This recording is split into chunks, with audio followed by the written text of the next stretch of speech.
Hey y'all, welcome or welcome back to my channel. It is your girl Brandy and I'm back with another book tag video. Y'all, I thought this one was super cute. I seen it on Instagram, the Bookstagram side of Instagram, and because I like to talk on the camera, I was like, maybe I should just do this as a video. Let's do this tag as a video because it consists of like 6 questions and I would prefer to just talk about it rather than type about it. Because one thing about me is I don't want to create a post. Let's just talk. Can we talk? Can we talk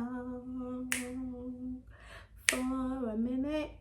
Okay, so let's get into these questions. The first question is, how do I choose my next book? Y'all, I really don't. So y'all know I create seasonal TBRs, right? So I do seasonal TBRs. I started that for the spring and the summer. And what those consist of, it's just a lot of the books that are already on my shelf that I want to read that gives vibes for that particular season. But that is my physical TBR. That does not count my holds on the Libby app or the books that I buddy read with my baby girl from the library. And I guess you could call me a mood reader because I literally just pick the book that I am in the mood to read. So if it's a romance, I'm like, let's see what's on my TBR for the season and pull a romance. If it's a thriller, then I do that. If it's a buddy read, then I do that. What I can say is 2 things are priority. Number 1, my book of the month pick for my book club. That one is always priority. Now, I used to read that book first in the month. However, I don't anymore because with all the other books I have, I mood read. So when I am in the mood to pick up that book that month, and then I pick it up. Number 2, buddy reads with baby girl. Priority. I'm going to read those 2 books. Usually I'm going to pick up those 2 books first before I get into the nitty gritty of everything else that is on my TBR card for the season. So long story short, I create seasonal TBRs and I pull whatever I'm in the mood for from that particular TBR list. Buy or borrow? Y'all, I do both of them. Because if you had noticed, everything in this world has increased in price since the pandemic hit. And the way my funds are set up, I got a checkings and I got a savings. If y'all know what I'm referencing, then y'all know what I'm referencing.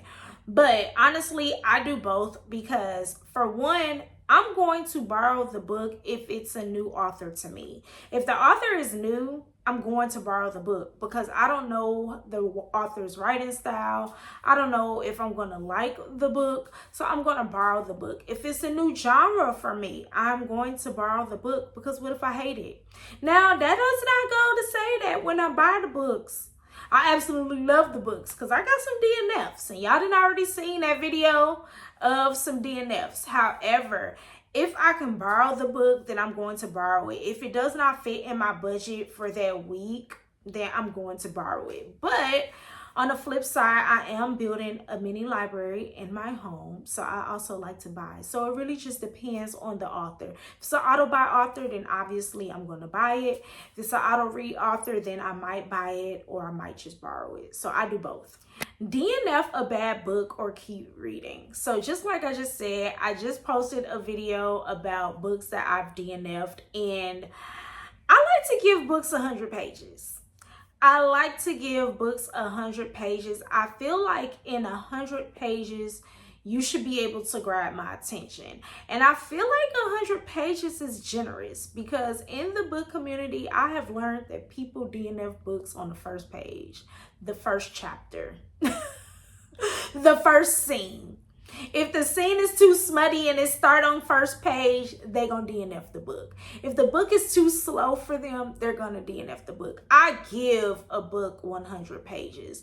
The only time I do not give the book 100 pages is if the writing style is not for me. If the writing style is not for me, I'm going to DNF it immediately, but I hardly ever DNF a book. Read the classics or not. Now, I don't really gravitate towards classics. I don't think I have any classics on my shelf. However, I'm not opposed to reading a classic. So if you have some classics, book recommendations, put them down in these comments so I can possibly check them out. I will hope that they are on the Libby app or I can borrow them from the library, but I'm not opposed to them. I don't gravitate towards them, but it's not a hard no for me. I'll try everything at least once. Bookmarks or dog ears? Y'all, I used to be a dog ear girly. Yep. Because I'm not gonna say I didn't care about my books, but I guess I can say I didn't care about my books as much as I do now. I don't want you writing in my books. I don't want you folding the pages. Don't eat while you borrow my book. As a matter of fact, no, you cannot borrow my book. So if you dog ear my books, you will never ever borrow another book from me again. But I used to dog ear a book. Now I am a bookmark girly. I am going to grab whatever is near to me. If I don't have my bookmark, a piece of paper, a sticky note, a strip of gum, something is gonna get stuck in that book to hold that page so that I will not ruin my book. One at a time or juggling. I do at least 2 books at a time. And I do 2 books at a time because that is what I am comfortable with. Not because I'm in a race or anything like that, but I have quite a few books on my physical TBR that I would love to get through. And if I could read 10 books at a time, I would. I literally would, but I do not max out of 3 books. I typically do 1 ebook, 1 physical, and an audio. Sometimes I do 2 physical if I couldn't get the other book as an ebook. But most of the times it is 2 books, no more than 3. I wish I could read 10. Let people borrow your books or send them on their merry little way. Y'all, I'm overprotective over my books. Like, I know how I treat my books. So the only way you can borrow a book from me is if I know that you are going to treat my book the same way that I treat my book. I don't eat with a physical book in my hand. Unless it's like some hard candy, some gummy bears or something like that. I'm not eating no greasy food with my physical book in my hand. I put that bookmark in that book and I set it to the side and I eat my food. And then I pick up the book once I'm done and wash my hands. I'm not opposed to allowing people to borrow my books. However, I have a select few that can borrow my books. And that's all I'm going to say on that. Everybody can't borrow them. Not everybody. So this was a quick and fun tag and getting to know the reader. I think we are here on our channels a lot and we see what you're reading, we see what you're doing, but we don't actually really know if those are your favorite things. We don't actually really know what your preferences are. So I thought this tag was super cute to bring from the Instagram world to the YouTube world, and I hope you do it too. I really hope you do it. So if you see this video, consider yourself tagged. Make sure you like, comment, and subscribe. I have the questions in the description box. And until next time, ta-ta.